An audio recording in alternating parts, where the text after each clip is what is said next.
right, summer's passed and the weather is nice. Temperatures have dropped. It's time to get out and start wheeling. We're gonna go over 5 things that you need to check on your Jeep before you start.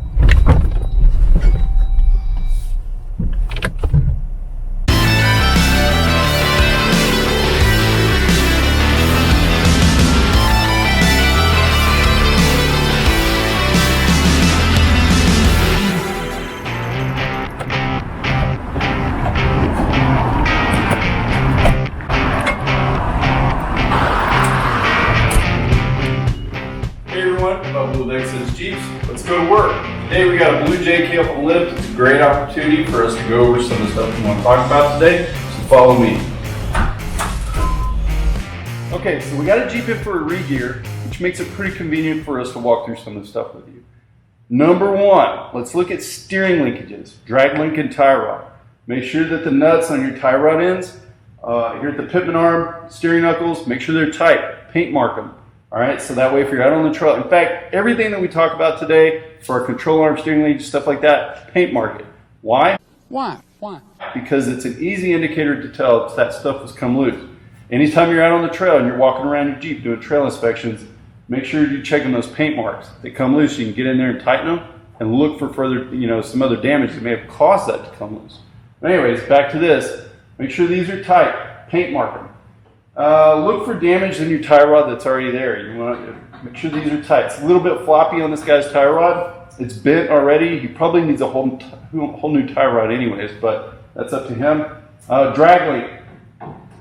This guy feels tight. He's still got some life in it. That was number 1. Number 2, let's look at our control arm mounts on the frame side and the axle side. All right. For most of you watching, you're probably driving a JK. Torque specs.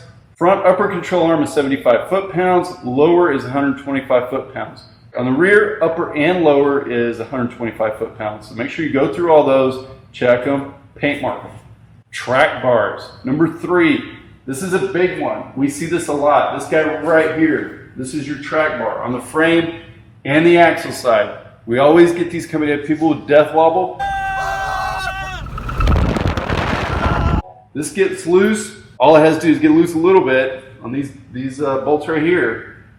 And if it starts getting loose and starts getting play in there, the holes get wallowed out.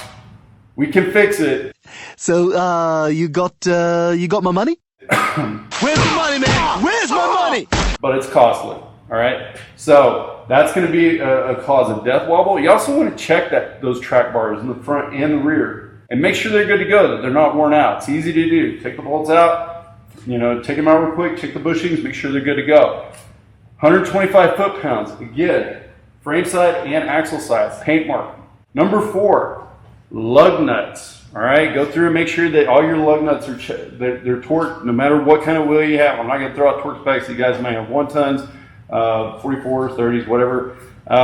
Make sure that your lug nuts are torqued properly to spec. Also add to that, guys, if you're running bead-locks, now's a good time. Air them all the way down, go through and make sure all your bead-lock bolts are torqued to spec. If you're running something like a KMC Machete bead-lock or ATX Lab or something like that, you're looking at about 23 to 25 foot-pounds per bolt on your bead-lock grill. So now's a good time to do it. Make sure you air down when you torque spec or how much wood would a woodchuck chuck if a woodchuck could chuck wood in a truck? Torque check all the bead-lock bolts. Once they're torqued back, air it back up, throw them back on the Jeep. Last but not least, number 5, brakes. Most importantly, your e-brake. All right, you guys have been driving your Jeeps around all year anyways on the brakes. I'm sure you know they're good. It's not going to hurt for you. Take your wheels and tires off. Just do a quick glance at your brake pads. Make sure they're good to go. This guy could probably use some brakes. But more importantly, your e-brake. We hardly ever use them, especially if you're driving automatics. You standard guys, you probably use them all the time.